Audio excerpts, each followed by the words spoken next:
Clemson just beat Texas for an elite edge runner, and that's another big W for Dabo Swinney, proving that he is not done yet. We'll talk about it right here on Locked On Clemson.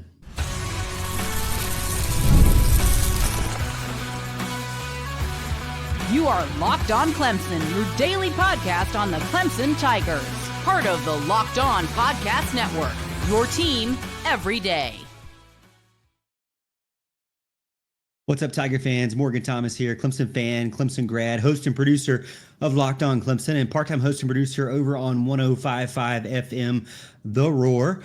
Thank you so much for making Locked On Clemson your first listen every day. We're part of the Locked On Podcast Network, your team every day. And if you're new to the show, make sure you hit that like and subscribe button so you never miss an episode. You know how we do it here on Locked On. If you're an everydayer, we give you exclusive Clemson content all throughout the week. And don't forget to follow me in between episodes over on X. That's where I, talk on the daily.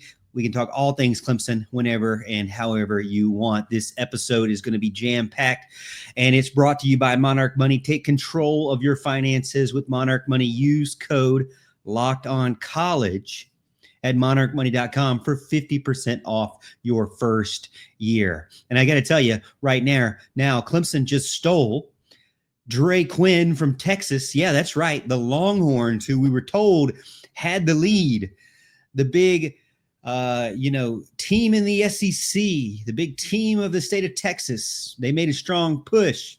That was all well and good, but Clemson closed the deal, and Dabo Swinney and Chris Rump and Tom Allen all brought in another big-time four-star edge rusher from Beaufort, Georgia, which is kind of nice because, Clemson has been kind of hit or miss from Beaufort, and there's a lot of really good players that come out of that high school out of Georgia. If you know Georgia recruiting, you know that Beaufort is a big-time school, and Clemson's had some success, but Georgia obviously one that you would think would be one of your biggest challengers there. But this was between Clemson and Texas to the very end, and he was a top prospect in the state, top edge in the state, and after taking an official visit to Texas, many felt as if, momentum was all in their corner. But once everything settled down, Quinn honored the promise that he made later on to Chris Rump, Coach Rump, the defensive end coach, that he was going to be a Clemson Tiger. This is a big defensive recruiting win for Clemson, one of the bigger ones that we've seen. And I think it's because what Clemson was able to do with the relationship there, focusing on family first, being consistent with their recruiting process. I was reading up on some of the Texas articles that were out there about this whole thing and how they felt it went down, and just relationships were big, and consistency with relationships were big between what they thought Clemson did well and Texas was kind of playing catch up. So while there was a good experience with Texas, the relationship really won out at the end of the day, which is really kind of nice to see because, we talk about money and all this firepower that everybody has and how it's even the playing field. But at the end of the day, these young men are guys, many of them still want to, they still have a lot of really good core values about relationships, family atmosphere, we're playing close to home, feeling where they can get developed, and all those things, and where they can get an education, where they can get developed off the field. All those things are still important to the majority of high school players that are going into college and their families. It's not, even though there is money involved more openly now, and there are teams like Texas that probably has a bigger piggy bank than Clemson, that doesn't give you all unstoppable power and to be able to just bring in whatever and beat whoever you want. Big brands like Texas, are going to have the advantage, but Clemson is also a very big brand, and they can win in the long game if they continue to stay true to who they are, which is what we're saying is if you listen to any of my podcasts, you know that I believe in what Clemson is doing. I believe in Dabo Swinney all the way, even when he was getting a lot of doubt on how things were going. I like how he's adjusted through the past couple of seasons. And I think Clemson has positioned itself in a really good spot. And it's showing now in the 2026 recruiting class that Clemson can hang with anyone, and they are back to being a top 5 recruiting class powerhouse that just keeps churning those out. And Quinn, man, he is a massive dude, 6'4", 230. He doesn't really look 230, to be honest with you. He looks a little bit skinnier than that. Maybe it's just because he's so tall, but he is very explosive off the edge, a versatile guy, can play the outside, both sides. Also, get this, he plays wide receiver. If you go watch his film on huddle.com, he looks like a tight end. So maybe that's why I'm feeling like he kind of reminds me of South Carolina's Nick Harbor, just how big he is and how muscular he is, but kind of still long, maybe like a KJ Henry. You remember how he was at the very beginning of his time at Clemson, almost kind of more of a basketball player than a defensive end, but he will grow into that. I think maybe that Quinn is a little leaning more towards the defensive end, but at 230, 6'4", you're thinking probably more of a linebacker height and weight at that point. So 235 is, I think, where Clemson wants their linebackers. So a little bit interested to see how this is all going to shake out. Still, he has to play his senior year, so we'll have to get through that. But a great pickup for Clemson, had 11.5 tackles for loss over 2 seasons. And just, this is what they have to do. One of the biggest areas that you have to keep reloading on is that front 7, and adding to the mix here with Dre Quinn is really exciting. Clemson is always going to be different. The family atmosphere is real. The brotherhood is real. You're a person. You are not just a random piece of paper in the mail. You're not a number. And that's what mattered to him. That's what matters to Dabo Swinney. And he continues to push forward and have success in recruiting. And I'm loving it. I know you are as well as a Clemson fan. You are loving what you're seeing from Clemson. Now, it's so funny how when we look back, how many people, non-Clemson fans, have told you that Clemson can't win these big battles. Clemson can't go step toe-to-toe with SEC powerhouses. Clemson can't pull against the biggest and best and most involved NIL programs out there. That, to me, this is showing that Clemson can still do that. They're getting a guy who's out of Georgia at a top school in their state, one of the better players in their state. Also got recruited by Georgia themselves and Texas, 2 powerhouse SEC teams, and Clemson walked away with a victory there. So, while those guys are intimidating to many, I don't think Clemson needs to bow down or be intimidated by anyone when it comes to recruiting. And, they've had some ups and downs throughout the years, and it hasn't always been, me as a fan, I probably thought, we win a national championship, you'll never have a bad season of recruiting for 20 years. Well, that obviously wasn't the case. Clemson had a couple of down years so far after, and a lot of it maybe was because of the mix-up and the craziness with COVID and how it kind of messed up their process. But Dabo has continued to evolve and change the way he does things, but not shift his values at all. He shifts his structure, his schedule, his timing, but still focuses on relationship building and making it a family experience. It's not just about Dre Quinn at all. To me, this is just continuing to push forward with that 2026 momentum. Every recruit, every pledge, every commitment, every time I see Hayes Fawcett on X, it sends a message when Clemson wins these battles that they're not going anywhere. They're not fading away. Clemson landed a big time target for the 2026 class, and they beat Texas head to head. And look out, they're on a good start right now for 2027 as well. And we got some guys that are already committed that we want to see come in. I'll talk more about another 2026 guy that I haven't talked about yet on the podcast.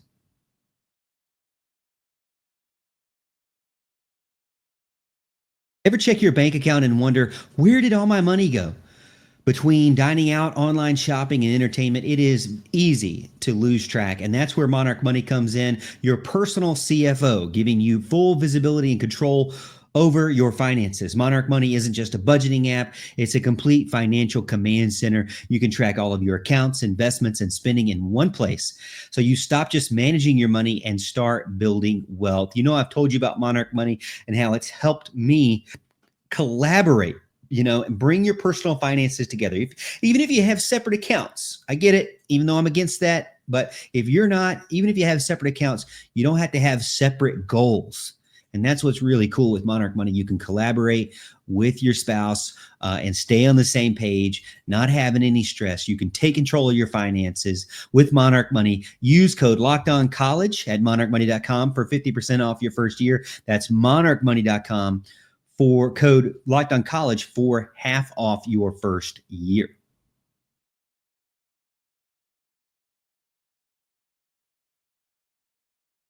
Oh, I haven't talked about this young man quite yet, but Tait Reynolds isn't just holding his own at the Elite 11 finals.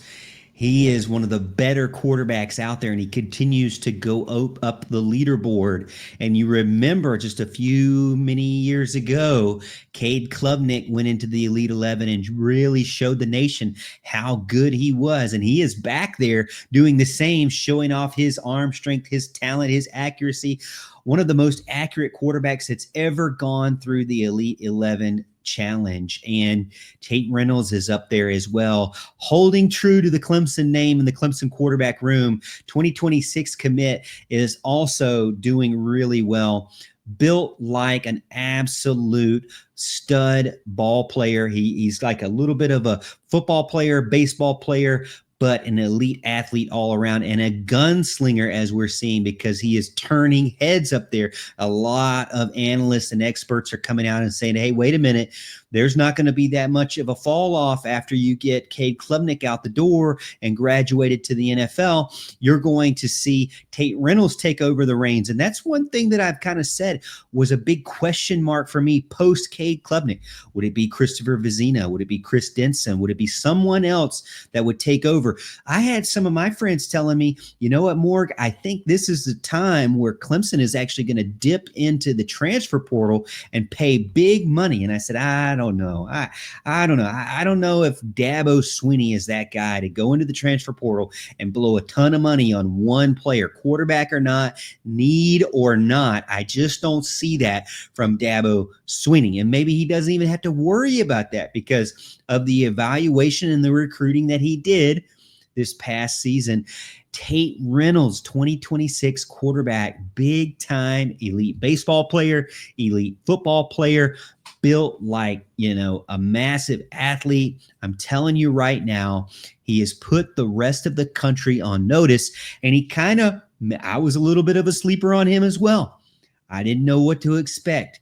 A lot of people had said, well, maybe he's not even going to go to football. Maybe he's going to go straight into baseball. And you know how Clemson hasn't had the biggest luck with that. At least Dabo seems like all the guys that he goes after that love baseball choose baseball. But Tait Reynolds seems to be that guy that could come up next. Now, he went 17 for 20 during the accuracy drills and was named one of the top performers of the day. And this was both by Rivals and On3, confirming both of it that he was a top performer. So that's showing you that there's not, any kind of lean one way or another, even though they kind of are both, and I get it. They're both, the same business now because they were purchased, but even still, it is really cool. Brett Coleman, also a respected analyst, came out and he mentioned that he doesn't like to throw names out there much, but he had Tait Reynolds down as a man-child who looked like he was ready to face off or play for Ohio State or face against Ohio State tomorrow. And that's how built he is. Now, you love what you hear. Athletic, got the right build. All right. So he's not going to take a lot of time to have to get into the weight room. He's not going to have to get into that college nutrition, right? Because he's already built for that. He already has that ability. You kind of like the fact that he's accurate because there are baseball players that that can throw hard but aren't very accurate. DJ Uiagalelei, a little bit more of a baseball player that could really throw hard and really throw far, but wasn't very accurate at the end of the day. And the more stress he got around him, the even less accurate he was. Now, knowing that Tate Reynolds is getting in these drills and coming out 17 for 20 in accuracy and being one of the top performers, to me, that is, again, showing not only does he have the measurables, but he has the skill set that you need. Accuracy is probably, I mean, wouldn't you say accuracy is the most important stat or metric that you need from a quarterback of all the things? Now, you'd like for him to have a little bit of legs, right? You'd like for him to run around. You'd like for him to have a big arm, too. You can't just keep throwing 5-yard dink and dunkers. We don't want that. You'd like to have a good head on his shoulders, not get rattled in the most challenging areas or times of a game, right? But accuracy, that's what's really important, because if you're not getting the ball to the guys where they can catch it, then you wasted a pass to begin with. You wasted an entire play. You might as well have called a run play. But Tate Reynolds is now shaping up a little more about Clemson's future at the quarterback position. You know, no longer do they have Blake Himbert, or whatever you wanted to call him. You're not going to have Cade Klubnik anymore when Tate comes in. You're going to have to find someone. Now, Tate will still be a freshman, but is he at the point where he can compete immediately against someone like a Christopher Vezina, who had a great spring himself in his own right? Clemson might be okay post Cade Klubnik. Kind of crazy to think. Now, I know that they've gotten some splash names in the 2027 recruiting cycle as well that we've already talked about. But to hear that their 2026 guy may be more ready than even I was anticipating, and that he has some wheels on him, he has this body shape, he has the accuracy. I mean, everything's starting to shape up really well. If the senior season can be so great, he could pop up and be one of the better players in the country, even though he's still kind of lower on the top, 200. I guess maybe he's right outside the 200 or right in the 200. But I'm telling you right now, I like what I'm hearing from the Elite 11 challenge and competition that they're having out there, I believe, in California. Now, some people will say, Morg, this is not realistic. It's not a real game. But dual threat guys, baseball guys, don't always shine in this type of format. But Tate Reynolds did. He looked polished, and he has a lot of analysts out there that are been watching football and studying football way longer than I have, that have said he has an indicator of a huge upside. And so this is the exact kind of event, again, that catapulted Cade Klubnik to a 5-star status, could have a big impact for Tate Reynolds, because this is what these recruiting guys, this is what they have to go by, right? These competitions, these events that they put on, they have to go by these things, because they don't always get to go see their high school games. Tate Reynolds, we know now, has the tools. He has the measurables. He's tough. We love his tape. And after this week, he may be in for a big, big time recruiting bump in his ranking. Not to mean that his ranking means much of anything other than just hype for us, but it's really exciting to see what he can do, because all of this points to who will be taking over for Clemson in the post-Cade Klubnik era. And I got some thoughts on Cade Klubnik as well. I'm hearing some reports out there that he is getting more under the NFL radar, and we'll talk about it.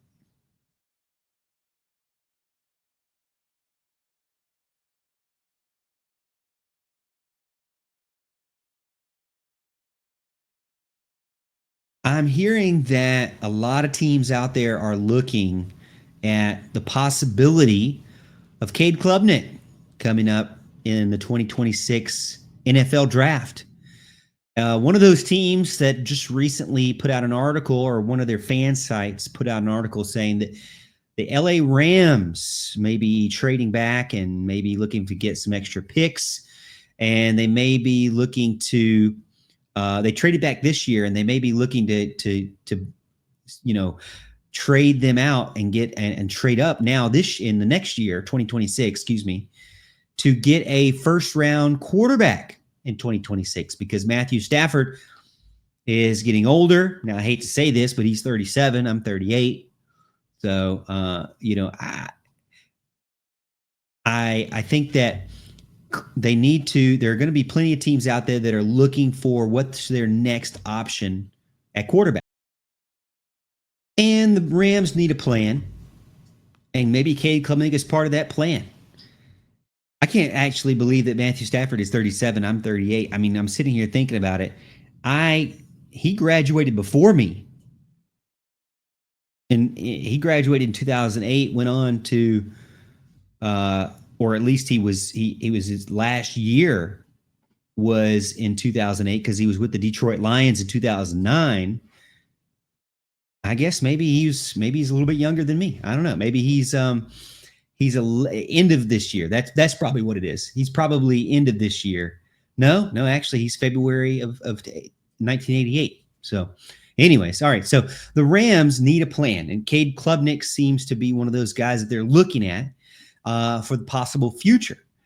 And is Cade Klubnik a first-round talent? Well, I do think that he has that ability to get to that level. Now, my biggest gripe with Cade Klubnik has been his ability to actually finish the biggest games that he's had. Now, you can tell me all you want about how he's won two ACC championship games. That is very, very true. But he almost lost the last ACC championship game. It kind of started to slip away from them, whether it was all his fault or not. He is definitely the quarterback. And he did beat a Tar Heel team that was very depleted in the secondary in his first ACC championship game, which he did not start that game. But either way, Cade struggled. You have to say he struggled against South Carolina. He could not close the deal at home against South Carolina to win that big game. His defense definitely didn't help him win the Louisville game, and he started out flat against Georgia, this past season as well. And then Texas, while they had a great fight, they still couldn't win that game. Tennessee was another bowl game that he was not able to win. Now, he did beat Kentucky, but I'm telling you, in the regular season and the postseason of 2025, that's his biggest hurdle. Now, this article mentioned that his biggest hurdle is turnovers. And I don't know. I mean, I don't think that Cade had a bad year at all turning the ball over. I mean, he only had 6 interceptions to almost 40 touchdowns. So I really do not care to think that, or even kind of, he did have some dumb turnover. He has had some dumb interceptions and turnovers in his career. Don't get me wrong at all. But I don't think that is a big problem as a lot of people want to say. My biggest thing for me, again, is not the turnovers. It is just he needs to be able to win the biggest games. And South Carolina, he did turn the ball over. I get it at the very end of the game. It was not a smart play of all the things that he could do, but it kind of goes back to he needs to figure out how to win these big games. And maybe it is turnovers, but to me, I think it's a lot more than just that. He just needs to manage these games from start to finish a little bit better and to show us what he can do and that he can get over that hump. And I do believe that he has the traits. He has the arm talent. We know he has the accuracy at all 3 levels. He has mobility. He has great leadership skills. He, when it turns on for him, he goes out and he can win the games like Pittsburgh. But that happened once, right? I want to see that more. He's going to have to play from behind sometimes, and he's going to need to turn a switch on, like over the top, put the hat backwards and win the matchup. Against Texas, he looked like a pro out there. He hung with them. One of the best, if not the best, first-round matchup and competitive matchup out there. But Cade has to show that he can win these big games and lead his team all the way. I get it, Does he need to make better decisions? Yeah, he probably will have to get better with that as he gets into the NFL. That's for sure. And I could see where the LA Rams would want a mobile quarterback like this. They went after Stetson Bennett. They have Matthew Stafford. Now they like quarterbacks that they can trust, that are smart, that are a little mobile, that can extend plays, that can move out of the pocket. Now, Stafford's not be able to do that as much now that he's getting older, but Klubnik fits the next level of mold, and he could still hang and be mentored a little bit if Stafford hangs around. Now, I think that this is Cade's year. Really, he has no excuses about the offensive line. He has no excuses about the talent that's around him, or the coaching staff, or the play calling. Everything to me shapes up for Cade this to be his NFL contract year. Clemson quarterbacks have always had, good success in getting attention from the NFL. Even prior to Dabo Swinney, Clemson's had quarterbacks that have made it to the NFL. And Dabo has been able to get multiple quarterbacks in the first round. Development and believing and buying into the system is important. And I think Cade's already there. To me, it's not about anything that he's missing or reducing mistakes. I really just think it's about go be legendary, as Deshaun Watson used to say. You got to just say, hey, you know what? Deshaun used to make mistakes. We know that. Trevor made mistakes, not as many as Deshaun, but those guys that go out and be legendary, they overcome their mistakes, and they don't make the biggest ones that end the game, right? So can Cade put it all together? I think he has everything he needs. He's just got to go do it. At this point, if I'm Dabo, I'm just saying, hey, Cade, I'm trusting you 1,000%. It is your time to go do it. 2025 could vault him possibly into being one of the top, if not the best pick in the NFL at quarterback. It's kind of crazy to think. That would be a true developmental story. If I was Dabo recruiting after that and Garrett Riley, I would say, look at what I did with Cade Klubnik, a puppy dog that came in that, was excitable and everybody loved him, but he made a lot of mistakes and tore up the carpet and peed on the rug, but he developed and kept working with him. And now he's a mature leader of a team and a first round draft pick. Could happen for Cade Klubnik. He's already being named one of the best quarterbacks in the nation. He's already being named one of the best quarterbacks in the ACC. He's just got to go out and do it. Win those big games, make the right decisions at the right time, and go be legendary. All right. Hey, I appreciate everyone being a part of the show. Thank you so much for making Locked On Clemson your first listen today. For your second listen, check out the Portal Show. Brian Smith has the latest rumors, portal entries, and signings. Be the most informed fan on the rapid changes to the college football landscape. Find the Portal on YouTube or wherever you listen to podcasts. And as always, Tiger fans, we'll see you at the top of the hill.